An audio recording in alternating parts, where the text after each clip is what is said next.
ছেলেটি দেখল শূন্যে ভাসমান একটি ধনুক অদ্ভুত আলো ছড়াচ্ছে। কৌতূহলবশত সে ধনুকটি নামিয়ে নিল। যখন সে ধনুকের দড়ি টানল, মুহূর্তের মধ্যে বাতাস ধারালো তীরে রূপ নিল। সেই তীরগুলো হঠাৎ সোনালি ড্রাগনে পরিণত হয়ে সোজা আকাশের দিকে ছুটে গেল। সোনালি ড্রাগনটি দূরের পাহাড় ভেদ করে চলে গেল। প্রচণ্ড গর্জনের শব্দে বংশের প্রবীণদের দৃষ্টি আকর্ষিত হলো। তারা বুঝতে পারল কেউ একজন ওই ধনুকটি স্পর্শ করেছে। তাই তারা তৎক্ষণাৎ পরীক্ষা করতে আঙিনায় ছুটে এলো। এই ধনুকটির ওজন ছিল প্রায় 500 কেজি।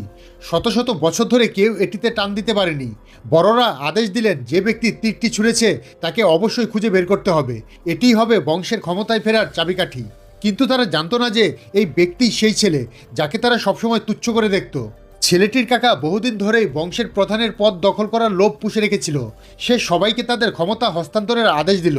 কিন্তু দাদি জোর দিয়ে বললেন, যে কেউ বংশের প্রধান হতে চাইলে তাকে ন্যায্য লড়াইয়ের মাধ্যমে তা অর্জন করতে হবে। একই সঙ্গে আকাশে 7টি উড়ন্ত ডিস্ক